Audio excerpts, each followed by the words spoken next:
जय श्री राधा रानी सरकार की, जय श्री कृष्ण भगवान की, जय श्री लक्ष्मी नारायण जी भगवान की, जय कार्तिक मास महत्म्य की। मंदिर श्री बंसी वाले महात्मा यूट्यूब चैनल की ओर से हम आप सभी भक्तों का हार्दिक अभिनंदन करते हैं। कार्तिक मास महत्म्य के चौथे अध्याय की कथा आज हम आपको सुनाने जा रहे हैं। कार्तिक मास का ये पावन समय चल रहा है। इस कार्तिक मास में भगवान की जितनी भी भक्ति की जाती है उसका फल अनंत गुना होकर प्राप्त होता है। इसलिए भगवान के प्रिय इस कार्तिक मास में अपने मन को भगवान के चरणों में लगाकर पूरी श्रद्धा भावना से भगवान की भक्ति करनी चाहिए। कार्तिक मास में प्रातः जल्दी उठना चाहिए। कोशिश यही करनी चाहिए कि सुबह सूर्य निकलने से पहले स्नान कर लिया जाए। नहा धोकर भगवान की पूजा आराधना करनी चाहिए। तो कार्तिक मास महत्म्य के चौथे अध्याय की कथा इस प्रकार है। देवऋषि नारद जी ब्रह्मा जी से कहने लगे हैं कि हे प्रभु, कार्तिक मास में जो दीपदान होता है उसका महत्म्य सुनाने की कृपा कीजिए। ब्रह्मा जी कहने लगे हैं कि हे पुत्र, दीप चाहे स्वर्ण का हो अथवा चांदी का हो, तांबे का हो अथवा आटे का हो या मिट्टी का हो, अपनी श्रद्धा अनुसार कार्तिक मास में दीपदान अवश्य करना ही चाहिए।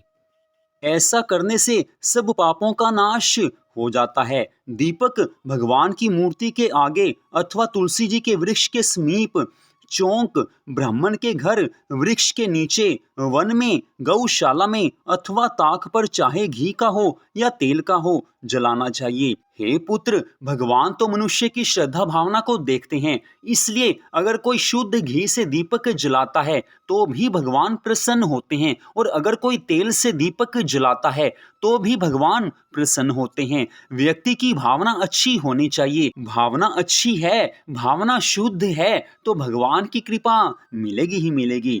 हे पुत्र, कार्तिक मास में स्नान, जागरण, दीपदान, तुलसी सेवन, भगवान के मंदिर में दर्शन करना, झाड़ू आदि लगाना, भगवान की कथा कीर्तन करना सब ही पुण्य फल के देने वाले होते हैं। अतः पूर्व जन्म के पापों के नाश के लिए कृच्छ्र व्रत इत्यादि करने में उत्तम है।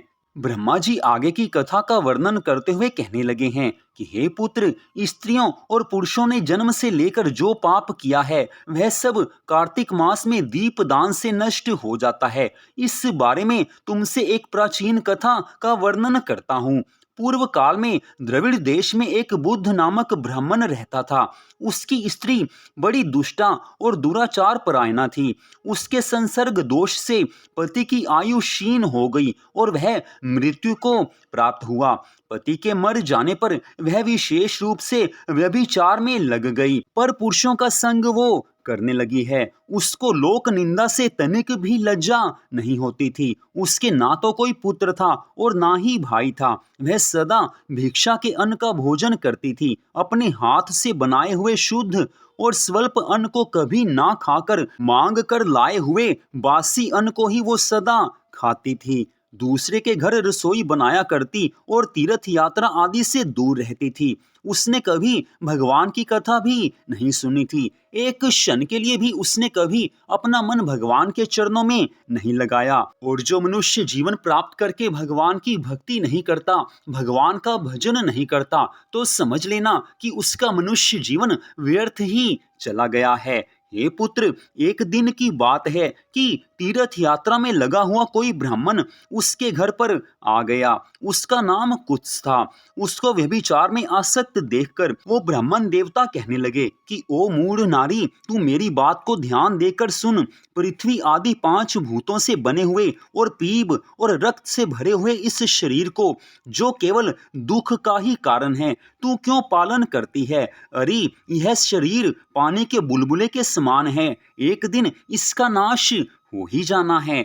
इस अनित्य शरीर को यदि तू नित्य मानती है तो अपने मन में बैठे हुए इस मोह को विचार पूर्वक त्याग दे। सबसे श्रेष्ठ देवता श्री हरि विष्णु भगवान जी का चिंतन कर और उन्हीं की लीला कथा को आदर पूर्वक सुन। और जब कार्तिक मास आए उस समय भगवान दामोदर की प्रीति के लिए स्नान, दान आदि कर दीप दान दे। श्री हरि विष्णु भगवान जी की परिक्रमा करके उन्हें प्रणाम किया कर। यह व्रत विधवा और सौभाग्यवती सभी स्त्रियों के लिए करने के योग्य है। यह सब पापों की शांति और समस्त उपद्रवों का नाश करने वाला है। कार्तिक मास में निश्चय ही दीपदान भगवान विष्णु की प्रसन्नता बढ़ाने वाला है। इसलिए मेरी बात सुन और मेरी बात पर विचार कर। ये मनुष्य शरीर सदा के लिए नहीं मिला है। जितने समय के लिए मिला है उतने समय को भगवान के भजन में लगा देना चाहिए। संसार के संगी साथी किसी के काम नहीं आते हैं। मनुष्य अकेला ही आता है और अकेला ही जाता है, लेकिन जो पुण्य और पाप कर्म मनुष्य ने किए होते हैं वो साथ अवश्य जाते हैं। संसार में जो कोई हमारा अपना है, चाहे कोई पराया है, वास्तव में यहाँ कोई भी अपना नहीं है। एकमात्र भगवान ही अपने हैं। इसलिए मेरी कही हुई बातों पर विचार कर और अपने मन को भगवान के चरणों में लगा ले।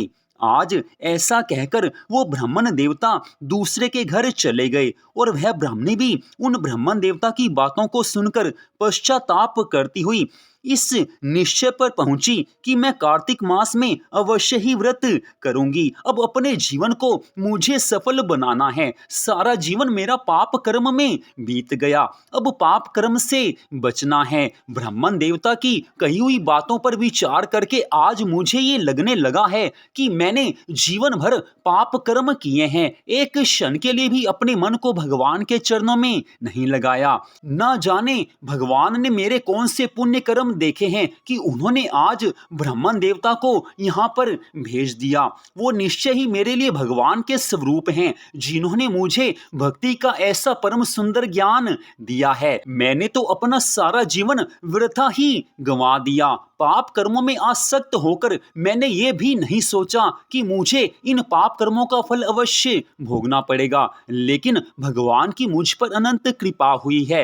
अब मैं ब्राह्मण देवता की कही हुई बातों के अनुसार अपने शेष जीवन को भगवान के चरणों में समर्पित कर दूंगी। आज ब्राह्मण देवता के द्वारा उस ज्ञान को प्राप्त करके वो ब्राह्मणी भगवान के मंदिर में जाकर भगवान के सामने आंसू बहाने लगी है। कहने लगी है कि हे प्रभु, मैंने जो पाप कर्म किए हैं उसके लिए मुझे क्षमा करना, लेकिन मेरा शेष जीवन आपके चरणों में लग जाए, ऐसी कृपा करना। उस ब्राह्मणी ने यह निश्चय किया है कि अब मैं कार्तिक मास में अवश्य ही व्रत करूंगी। ऐसा निश्चय करने के पश्चात जब कार्तिक मास आया तो उस ब्राह्मणी ने संपूर्ण कार्तिक मास में सूर्य उदय होने के समय स्नान और दीपदान किया है। तदनंतर कुछ काल के बाद आयु समाप्त होने पर उसकी मृत्यु हो गई। वह स्वर्ग लोक में गई और समय अनुसार उसकी मुक्ति भी हो गई। कार्तिक मास के व्रत में तत्पर हो दीपदान आदि करने वाला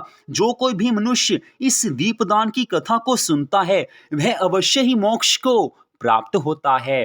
इसलिए हे पुत्र नारद, कार्तिक मास में अवश्य ही मनुष्य को दीपदान करना चाहिए। मनुष्य जीवन भगवान की अनंत कृपा से मिला हुआ है। 84 लाख योनियों में श्रेष्ठ इस मनुष्य शरीर को प्राप्त करके अपना मन भगवान के भजन में लगा देना चाहिए। और कार्तिक मास में तो विशेष रूप से अपने मन को भगवान के चरणों में लगाना ही चाहिए, क्योंकि कार्तिक मास में थोड़ी सी भी भक्ति कर लेने पर भगवान बहुत ज्यादा कृपा करते हैं। तो यहीं पर कार्तिक मास महत्म के चौथे अध्याय की कथा का विश्राम होता है। इस अध्याय की कथा में स्पष्ट बताया गया है कि जो कोई इस दीपदान की कथा को सुनता है उसको भी मोक्ष की प्राप्ति हो जाती है। तो कार्तिक मास की आज की इस कथा में बिल्कुल स्पष्ट बता दिया गया है कि कार्तिक मास में सबको दीपदान अवश्य करना चाहिए। भगवान की कृपा से मिले हुए इस मनुष्य जीवन में कार्तिक मास जब भी हमें मिले तो उस कार्तिक मास में भगवान के चरणों में मन लगाकर कार्तिक मास के सब नियमों का पालन करना चाहिए, जिससे भगवान की कृपा अपने आप मिल ही जाएगी। और जिस पर भगवान की कृपा हो जाती है उसके जीवन में कोई कमी रह ही नहीं सकती है। इस कारण भगवान की कृपा से मिले हुए इस कार्तिक मास के पावन समय में भगवान की भक्ति, भगवान की पूजा, भगवान की आराधना कीजिए। इसी से जीवन सफल हो जाएगा। अधिकांश लोग यही सोचते हैं कि अगर भगवान की भक्ति अधिक करेंगे